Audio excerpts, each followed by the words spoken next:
안녕하세요. 오늘은 굿 시그널의 네 번째 이야기, 우리가 알고 있는 영적인 지식이나 지혜가 왜 우리의 현실에서는 발현되지 못하고 있는지, 그리고 그것이 잘 발현되게 하려면 어떤 방편을 이용할 수 있는지 그 부분에 대해서 이야기해 보도록 하겠습니다.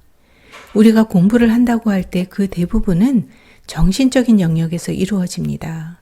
그런데 우리는 정신적이기만 한 존재가 아니라 육체라는 물질의 체를 가지고 또 물질 세상에서 살고 있죠. 이것이 의미하는 것은 우리가 몸 따로 정신 따로의 존재가 아니라는 겁니다. 몸과 정신이 하나로 유기적으로 연결되어 있어서 서로 유연하게 소통하고 융합이 되면서 성장이라는 하나의 결과를 만들어내는 거겠죠. 우리가 마음 공부를 하는 이유도 수행을 통해 투명해진 우리의 내면을 우리의 현실인 물질계에서도 그대로 발현해내기 위한 것인데, 자칫 새로운 지혜의 흡수에만 집중을 하게 되면 그 이상이 현실과는 차단되어 버리기가 너무도 쉽습니다. 그 새로운 이상이 물질계로 흘러들지 못하는 거죠. 우리는 더 지혜로워지기 위해서 많은 책을 읽고 강의를 접합니다. 그래서 영적인 지식은 아주 많은데 정답도 알고 있고 문제도 알고 있고 다 아는데 그게 내 삶에서 발현이 안 되는 거예요. 그러니까 내가 알고 있는 이상과 나의 현실과의 거리감의 골이 아주 깊어지는 겁니다. 공부를 할수록 더 좌절하게 되는 거죠. 그 괴리감 때문에. 그래서 이 즈음에 우리는 스스로를 점검해 볼 필요가 있겠죠. 우리의 머릿속에는 그동안 축적해온 영적인 지식과 지혜로 늘 출렁거리고 있지만, 과연 그것들 중에서 나의 현실 속으로, 나의 물질의 삶 속으로 가져오고 있는 것은 몇 개나 되는지 살펴보자는 거죠. 그래서 우리에게는 그 고리를 연결해 줄 수 있는 방편이 필요합니다. 그 매개의 역할로서 오늘 제가 소개하고자 하는 것은 명상입니다. 사실 명상이 주는 좋은 이점은 너무도 많아요. 그런데 오늘은 그 여러 좋은 요점 중에서 우리가 알고 있는 지혜를 어떻게 우리 삶에 녹여낼 수 있는지 그 부분에 대해서만 이야기를 해보도록 하겠습니다. 하나 예를 들어볼까요? 사람들이 많이 있는 공공의 장소에서 나는 아무런 실수도 하지 않았는데 갑자기 어떤 사람이 나에게 아주 크게 소리를 지르며 비난을 한다면, 이럴 경우 영적인 원리를 공부한 사람들은 그 상황으로 초점을 좁혀 들어가서 같이 소리 지르고 억울함을 호소하는 대신에 한 걸음 뒤로 물러나 바라볼 수 있는 조망권을 우선 확보를 하겠죠. 그리고는 살펴보겠죠. 저 사람이 뭔가 상처를 받았구나. 그래서 자신의 힘겨움을 저렇게 표현하고 있구나. 그러니 이것은 맞서서 싸울 일이 아니다라고 이해할 수 있겠죠. 그런데 우리가 현실적으로 정말 정직하게 우리를 보았을 때 진짜 그런 일을 당한다면, 만약에 전혀 준비되지 않은 상태에서 갑자기 그런 일을 당하게 되면 그 순간에 그런 지혜가 하나도 생각이 나지 않습니다. 그냥 본능적으로 화만 나죠. 분명히 내 정신계 속에는 그것에 대한 답을 다 알고 있는데 그 순간에는 그게 생각이 안 나요. 물론 혹시 정말 드물게 잠깐 머리에 섬광이 비쳐서 그 이해를 설사 기억해냈다 하더라도 지금까지 늘 습관적으로 해왔던 아주 익숙한 반응, 화가 나고 무시당했다는 모멸감, 분노, 이런 에너지의 힘이 같이 터져 나오기 때문에 단순히 기억해내는 것만으로 해결되지는 않습니다.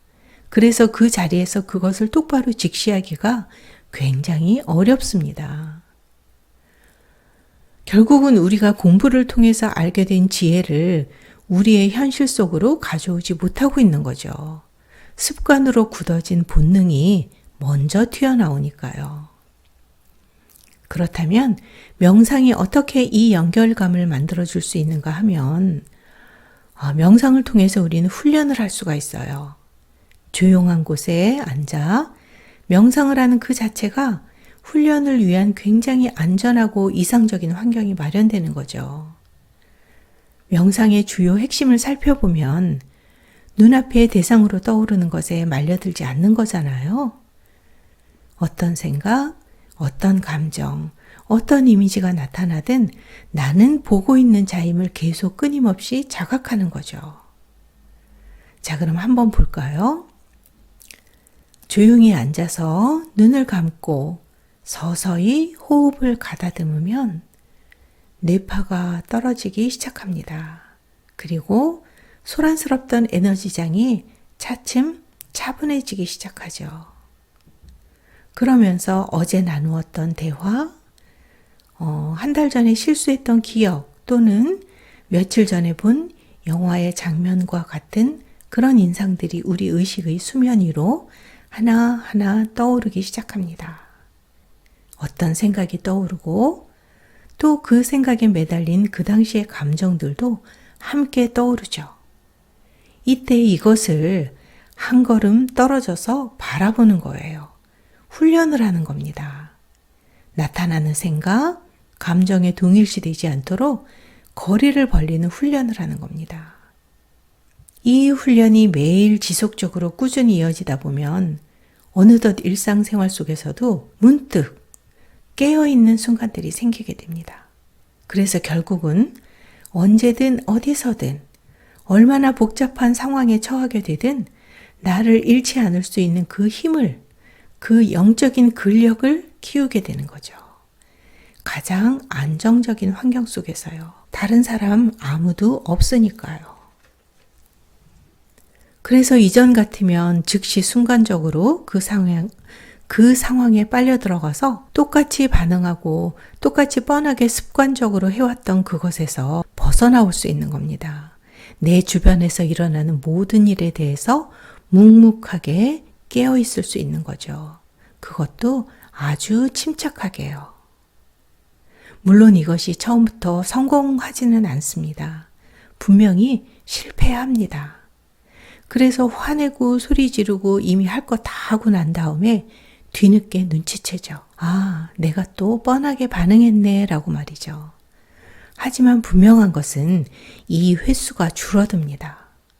처음에는 이렇게 뒷북으로 알아차리다가 차츰 반응하고 있는 도중에 알아차리기도 하고 드물게는 시작되는 시점에서 미리 알아차리게도 되면서 말려드는 횟수는 점점 줄어들기 시작합니다.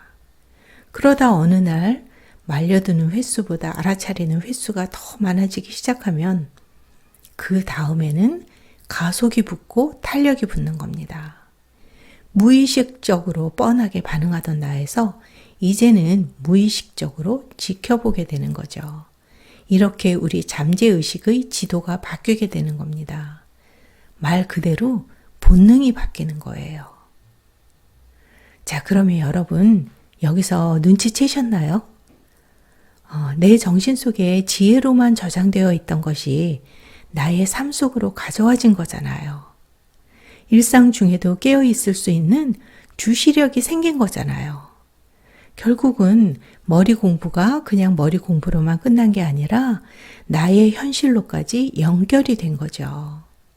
명상을 통해서 이렇게 터득을 할 수 있는 겁니다. 그래서 저는 의식 공부를 하면서 명상을 하지 않아도 된다는 말을 잘 믿지 않아요.